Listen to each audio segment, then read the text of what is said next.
j'ai l'impression, José, qu'un conflit majeur est annoncé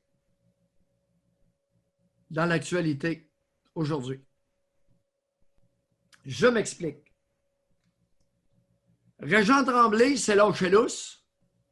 Parenthèse, il mentionne, je suis obligé de le dire aux auditeurs, juste une petite parenthèse, il mentionne que supposément, je jouerais aux journalistes en fin de semaine au gala de boxe de Shawinigan. Je ne jouerai pas aux journalistes. Je vais être présent et je vais vous en reparler lundi. Parce que ça donne que nous avons une émission publique. Exact. Ceci étant dit, son titre ce matin, va-t-on sacrifier les jeunes? Est-ce que Régent fait son hystérique ou s'il est visionnaire? À l'âge qu'il a, il n'a pas l'habitude d'être trop hystérique. Il raconte l'histoire de Zach. Vous auriez avantage à le lire. Tout à fait par hasard, sans lien entre Régent Tremblay et la docteure Marie-Claude Roy, oui, qui est pédiatre, oui, membre du Conseil d'administration des pédiatres du Québec, qui nous annonce, qui nous informe qu'ils ont envoyé une lettre au ministre Legault hier pour dénoncer les mesures appliquées par le ministre de l'Éducation, Roberge. Je cite, l'Association des pédiatres du Québec lance un cri du cœur en faveur des ados, en s'opposant haut et fort au durcissement des mesures sanitaires dans les écoles, qui pourrait mener au sacrifice de toute une génération. Québec fait fausse route, tranche les pédiatres dans une lettre transmise au gouvernement Legault. Alors, ce sera, Monsieur le Premier ministre, en toute connaissance de cause, que des groupes de pression, particulièrement des femmes, vous auront induit en erreur à l'encontre des données médicales, contre les données scientifiques.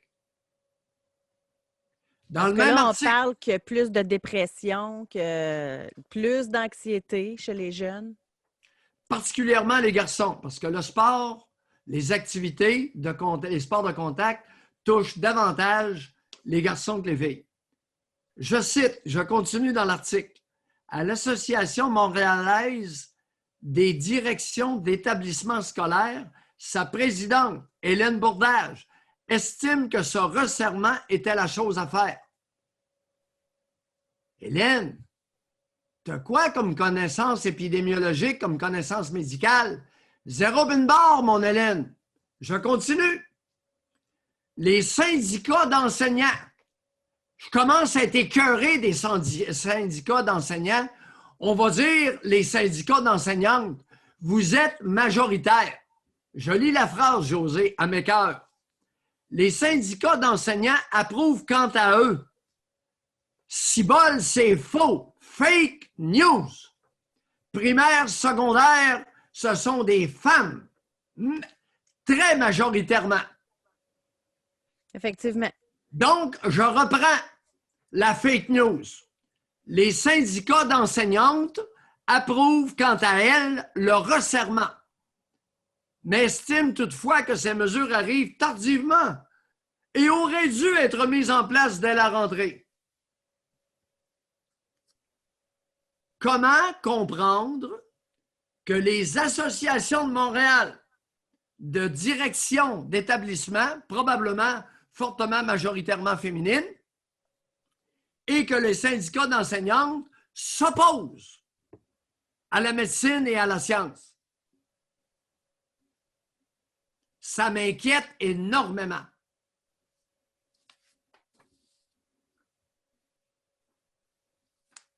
Alors, il y a une panoplie. Ça commence par, pas uniquement de femmes, mais 3 femmes qui font les grandes manchettes.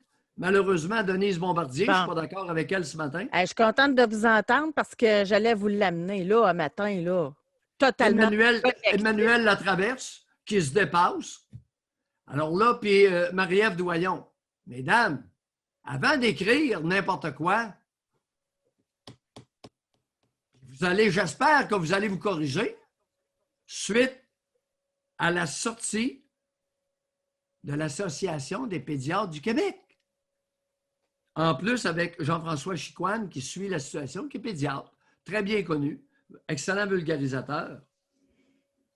Et on a aussi Noémie Veilleux, qui est présidente de l'Union étudiante. Je cite, ça nous choque beaucoup parce que c'est cette information qui permettrait la prévisibilité des situations. La ministre de l'Enseignement supérieur, Danielle Mécan, a annoncé hier que les campus des cégeps et universités situés en zone rouge devront appliquer le protocole d'urgence qu'ils sont censés avoir déjà élaboré et qui prévoit un enseignement le plus possible à distance. Ça cache quoi? Qu'est-ce qu'il y a derrière ça? Qu'est-ce qu'il y a? Vous avez vu aussi pour les élèves du secondaire 4 et 5, une journée sur 2 qui vont se déplacer à l'école. Définitivement. Ce n'est que le début. Qu'est-ce qu'il y a derrière ça? Il y a derrière ça, c'est pas compliqué. Un entêtement à ne pas protéger comme il faut les CHSLD et nos hôpitaux, ainsi que le principal groupe à risque, les grosses. Elles sont très présentes dans les directions d'établissement, tout à fait par hasard, et elles sont très présentes parmi les enseignantes et les éducatrices. Serait-il possible qu'au lieu de protéger les individus vulnérables, on sacrifie, comme le dirait Jean Tremblay, une jeunesse au complet? Parce qu'allez pas vous faire croire que ça va être pour 3 semaines, vos niaiseries de resserrement, là. Non. Hein? On s'en reparlera dans 6 mois, dans 1 an et demi. La bonne nouvelle maintenant. Président de l'Organisation mondiale de la santé, sais-tu qu'est-ce qu'ils viennent d'avancer comme chiffre? L'OMS déplore 10% de la population mondiale serait immunisée. Quand ça va mal, ça va mal. Je ne sais pas si le chiffre est bon. C'est annoncé par l'OMS. 10% seraient immunisés. Un autre coup comme ça, puis on est rendu à 20.